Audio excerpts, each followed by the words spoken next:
देख रहे हैं दूरदर्शन किसान और स्वागत है आप सभी का कोविड-19 के इस खास कार्यक्रम कोरोना से कैसे लड़ें किसान में। मैं हूं आप सभी के साथ ज्योत्सना। खासकर ग्रामीण क्षेत्र, वहां पर अर्थव्यवस्था की एफिशिएंसी को बढ़ाने के लिए तथा कृषि कार्यों को कार्यात्मक बनाए रखने के लिए 20 अप्रैल तक कुछ अतिरिक्त गतिविधियों की अनुमति दी गई है। इसी श्रृंखला में गृह मंत्रालय ने 21 अप्रैल को अपने पत्र द्वारा सभी राज्य सरकारों को स्पष्ट किया है कि सीनियर सिटीजन्स की बेड साइड अटेंडेंट और केयर गिवर सेवाएं एग्जेम्प्ट सर्विसेज हैं। इसके अलावा पब्लिक यूटिलिटीज में प्रीपेड मोबाइल कनेक्शंस की रिचार्ज फैसिलिटी भी एग्जेम्प्ट सेवाओं में शामिल है। जरूरी वस्तुओं की उपलब्धता को ध्यान में रखते हुए यह फिर से स्पष्ट किया गया है कि शहरी क्षेत्रों में स्थित खाद्य प्रसंस्करण उद्योग जैसे milk processing units, bread factories, आटा और दाल मिलों को भी छूट प्राप्त है। गृह मंत्रालय ने अपने 21 अप्रैल के आदेश द्वारा बीज और हॉर्टिकल्चर प्रोड्यूस के आयात निर्यात संबंधी सुविधाओं को, कृषि और हॉर्टिकल्चर के क्षेत्र की रिसर्च संस्थाओं को तथा मधुमक्खी उत्पाद एवं शहद संबंधी आवाजाही को छूट दी है। अब तक टोटल 4,257 लोग क्योर हो चुके हैं। इवन कल में ही 388 एडिशनल पेशेंट्स क्योर हुए हैं, जो कि हमारा टोटल रिकवरी रेट देखें तो 19.89% तक लेकर जाता है। इसके साथ ही पिछले 28 जिलों में, जैसे कि इससे पहले हम आप लोगों की दृष्टि में लाए हैं, 4 जिले थे जहां पर कोई केस नहीं आए थे, अब वह संख्या बढ़कर 12 हो चुकी है। 8 नए जिले ऐड हुए हैं।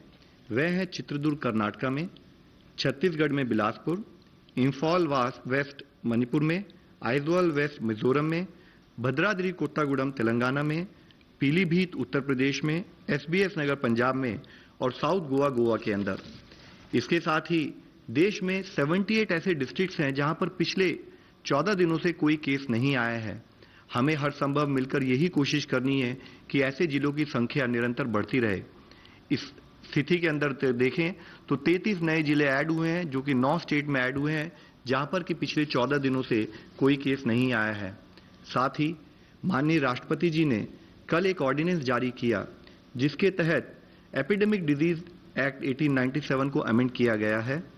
इस ऑर्डिनेंस को कहा है एपिडेमिक डिजीज अमेंडमेंट ऑर्डिनेंस 2020।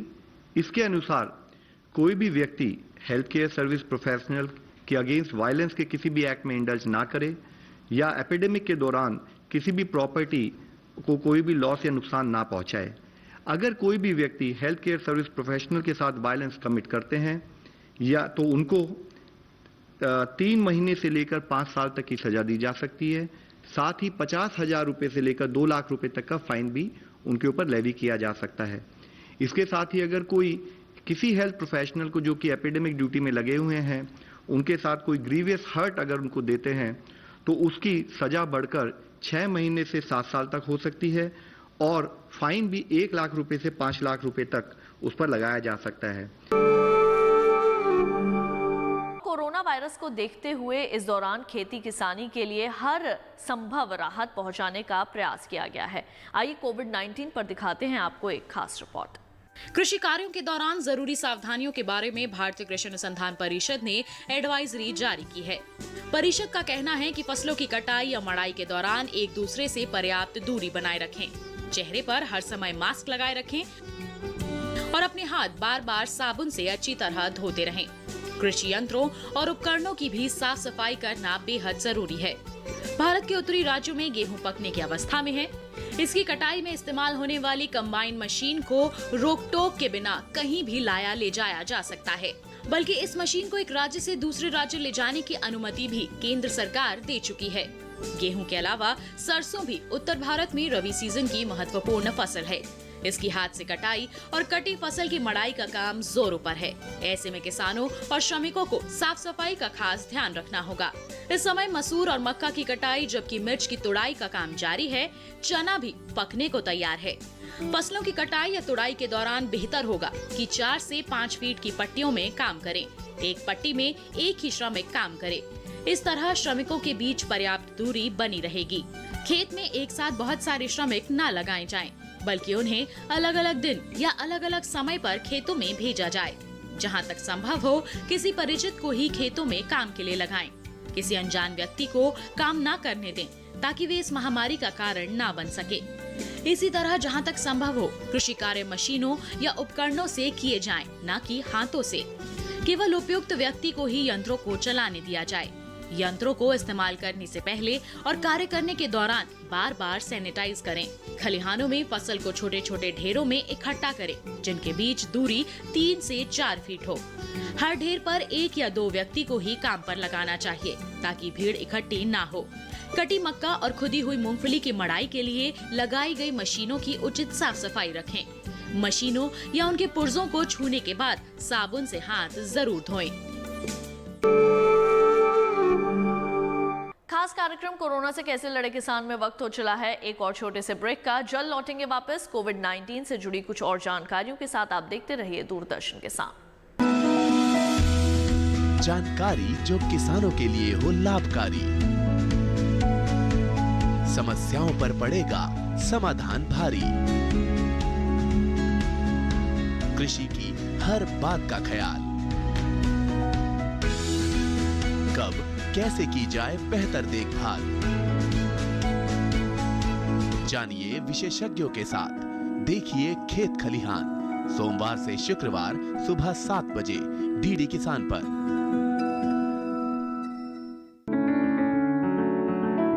महका महका घर आंगन, हरियाली से खिलेगा तन मन। छत पर छोटी सी बगिया, जरूरत भी पूरी, शौक भी पूरा। देखिए छत पर बागवानी, शनिवार सुबह 9 बजे।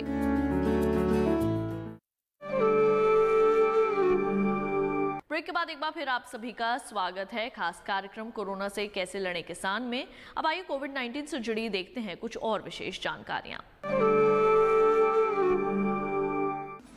हिमाचल प्रदेश में मास्क की मांग को पूरा करने के लिए राष्ट्रीय ग्रामीण आजीविका मिशन से जुड़ी स्वयंसेवी संस्थाओं ने भी कमर कस ली है।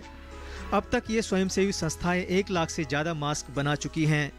नारी शक्ति ने कोरोना वायरस को फैलाने से रोकने के लिए प्रशासन के साथ कदम बढ़ाए हैं और मास्क की मांग को पूरा किया जा रहा है। डीडी न्यूज की इस टीम ने जब इन महिलाओं से बात की तो वे बेहद उत्साहित नजर आईं। हम दिन में सर 200 मास्क बना लेते हैं। इसके समय हमें घर का गुजारा भी चल रहा है। हम जैसे बेले थे, जैसे कर्फ्यू लगे हुए हैं, इसके कारण हम घर में बैठे ही 200 मास्क बना रहे हैं दिन में। 50 to 70 हम डेली बना लेते हैं और ये हमें जो मटेरियल है ग्रामीण विकास विभाग की तरफ से प्रोवाइड किया जाता है।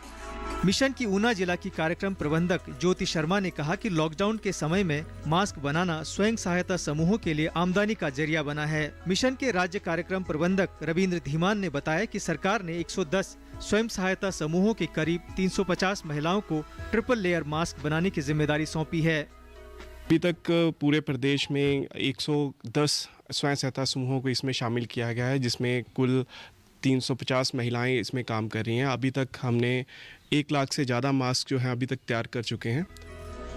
ग्रामीण विकास व पंचायती राज विभाग के निदेशक ललित जैन ने बताया कि स्वयं सहायता समूहों को प्रति मास्क 5 रुपए की सिलाई प्रदान की जा रही है और मास्क की यह खास बात है कि ये स्वास्थ्य विभाग के मानकों को पूरा करते हैं। इस समय जो मास्क बन रहे हैं पूरे स्वास्थ्य विभाग के दिशा निर्देश के मुताबिक बन रहे हैं। जो भी महिलाएं मास्क बनाती हैं सबसे पहले तो उनसे ये सुनिश्चित किया जाता है कि वे स्वयं बीमार ना हो और वो अपना मुंह व सिर को ढककर मास्क बनाती हैं और जो मशीन के ऊपर वो मास्क बनाती हैं उसको डेली स्टरलाइज किया जाता है। यहाँ तक कि महिलाओं को बार बार हाथ धोने के लिए भी कहा जाता है। केंद्र व राज्य सरकार ने कोरोना वायरस को लेकर अनेक दिशा निर्देश जारी किए हैं और मास्क भी इसकी रोकथाम में अहम भूमिका निभा सकता है। ऐसे में नारी शक्ति का यह प्रयास सराहनीय है। कार्यक्रम में वक्त हो चला है एक और छोटे से ब्रेक का। ब्रेक के बाद जानेंगे क्या है डॉक्टरों की सलाह। आप बने रहिए दूरदर्शन के साथ पर।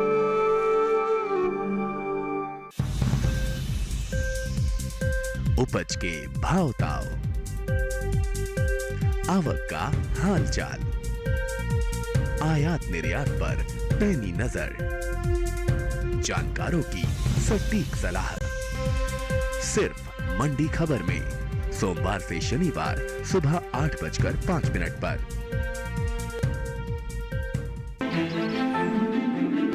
बादलों की लुका छिपी, बारिश का हाल, बर्फ की चादर,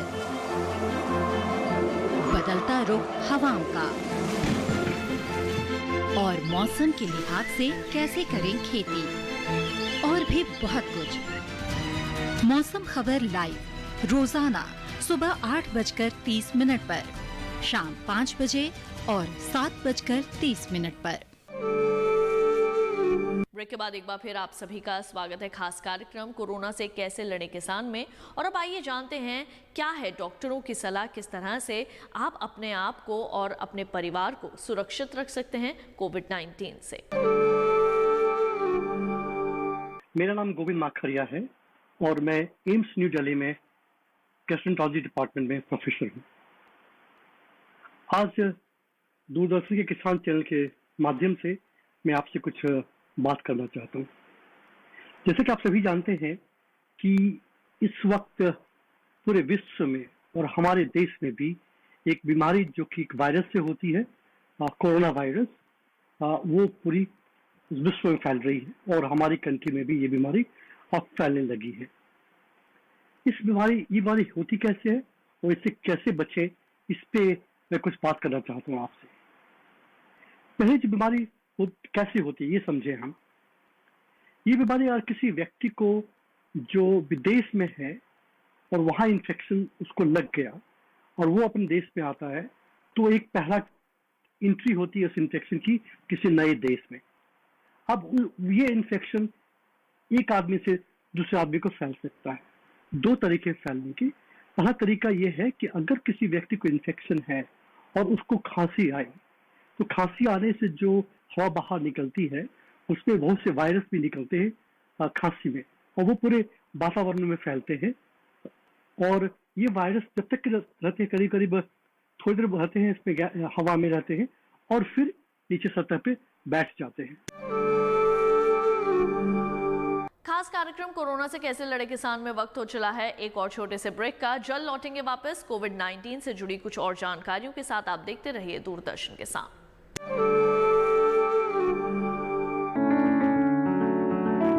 महका महका घर आंगन, हरियाली से खिलेगा तन मन, छत पर छोटी सी बगिया, जरूरत भी पूरी शौक भी पूरा। देखिए छत पर बागवानी, शनिवार सुबह 9 बजे।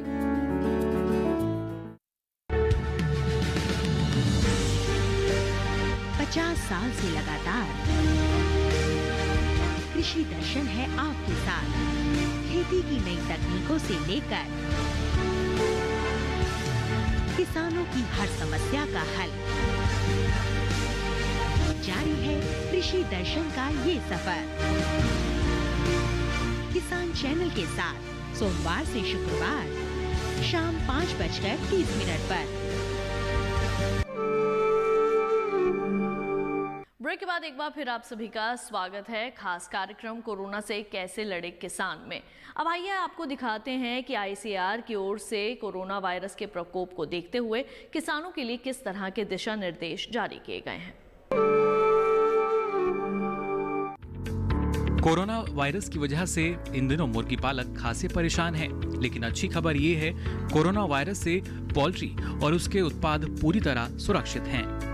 आपको बता दें, इस महामारी का असर जहां मनुष्यों के स्वास्थ्य पर सीधे तौर पर पड़ रहा है, वहीं लॉकडाउन की वजह से किसानों, पशुपालकों और मुर्गी पालकों को भी कई तरह की समस्याओं का सामना करना पड़ रहा है। साथ ही देश की अर्थव्यवस्था में महत्वपूर्ण भूमिका निभा रहे पोल्ट्री उद्योग पर भी इसका बुरा असर पड़ा है। अंडा उच्च प्रोटीन एवं आवश्यक पोषक तत्वों का एक सस्ता स्रोत है। अंडा ना खाने से गरीब लोगों की डाइटरी क्वालिटी प्रभावित होगी और उनमें प्रोटीन और जरूरी पोषक तत्वों की कमी होने का खतरा बन सकता है।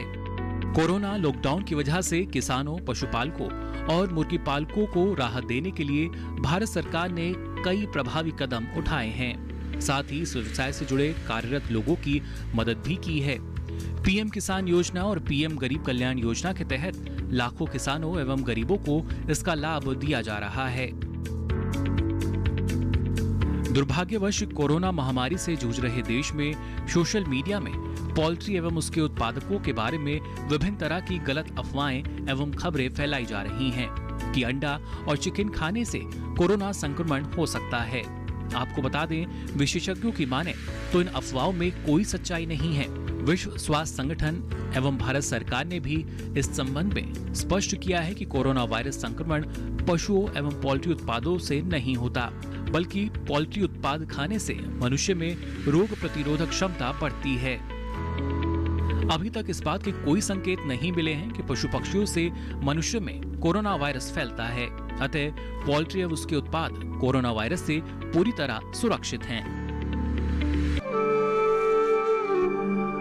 तो किसान भाइयों बहनों, आप सभी अपने और अपने परिवार के स्वास्थ्य का ख्याल रखें, सजग रहें और साथ ही साथ ICAR के द्वारा जो दिशा निर्देश जारी किए गए हैं उनका पालन ज़रूर करें। तो हमारे आज के खास कार्यक्रम कोरोना से कैसे लड़ें किसान में केवल इतना ही। मुझे दीजिए इजाज़त। अन्य जानकारियों के लिए आप देखते रहिए दूरदर्शन के साथ। नमस्कार।